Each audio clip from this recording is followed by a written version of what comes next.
हाय। इस वीडियो में हम लोग पढ़ेंगे ईसीजी के बारे में। इस वीडियो के आखिरी तक आपको 99.9% ईसीजी देखनी आ जाएगी। आप एक्सपर्ट नहीं बन जाओगे। एक्सपर्ट बनने के लिए एक्सपीरियंस की जरूरत बहुत पड़ेगी। और इस वीडियो को देखने के लिए और समझने के लिए आपको 10th क्लास तक की बेसिक साइंस की नॉलेज होना जरूरी है, यानी कि फिजिक्स, केमिस्ट्री और बायो बेसिक अंडरस्टैंडिंग होनी जरूरी है। याद नहीं है तो भी काम चलेगा।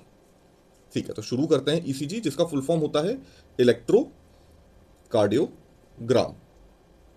अब नाम में ही पूरा मतलब छुपा है। हार्ट यानी कि कार्डियो, हार्ट की इलेक्ट्रिकल एक्टिविटी को देखना, विजुअलाइज करना, ग्राफ बना के देखना यानी कि ग्राम। तो हार्ट की इलेक्ट्रिकल एक्टिविटी को देखने के तरीके को या प्रोसेस को ईसीजी बोला जाता है। अब इलेक्ट्रिकल एक्टिविटी नॉर्मल कैसी होती है और हार्ट में कैसी होती है, आप ये समझो। मान लो ये घर में आपके पंखा लगा हुआ है। इस पंखे में कहीं ना कहीं से इलेक्ट्रिकल एक्टिविटी हो रही होगी, करंट आ रहा होगा। यहां पे ऑन ऑफ का स्विच है, ये आप ऑन करोगे तो ये जो पंखा है ये घूमेगा। ये जो पंखा घूमा इसको बोला जाता है मैकेनिकल एक्टिविटी। और ये जो करंट यहां से फ्लो करके गया, जिसके रिस्पॉन्स में पंखा घूमा, इसको बोला जाता है इलेक्ट्रिकल एक्टिविटी। ऐसा ही हमारा हार्ट होता है जिसमें 4 चेंबर्स होते हैं।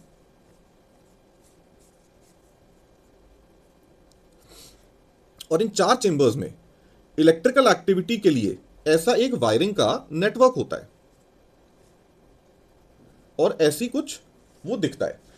ये जो वायरिंग का नेटवर्क है इसका नाम होता है एसए नोड, जो कि नेचुरल पेसमेकर ऑफ हार्ट कहलाया जाता है। अगर ये खराब होता है तो आर्टिफिशियल पेसमेकर लगाने की जरूरत पड़ती है। एसए नोड के बाद होता है एवी नोड। एवी नोड के बाद होता है बंडल।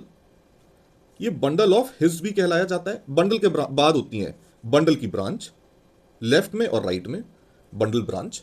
और लास्ट में जो ये फाइबर्स जैसे दिख रहे हैं, जो सबसे लास्ट के तार होते हैं हार्ट के, इनको बोलते हैं परकिंजे फाइबर्स। तो हार्ट की वायरिंग का ये नाम होता है SA node, AV node, bundle, bundle branch और परकिंजे फाइबर।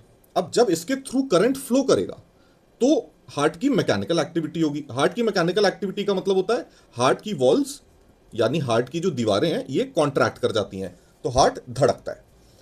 तो हार्ट की इलेक्ट्रिकल एक्टिविटी और मैकेनिकल एक्टिविटी जैसे बिल्कुल वैसी ही है जैसे नॉर्मली हम लोग अपने घर में इलेक्ट्रिकल अप्लायंस, पंखा, ट्यूबलाइट, किसी भी चीज में देखते हैं।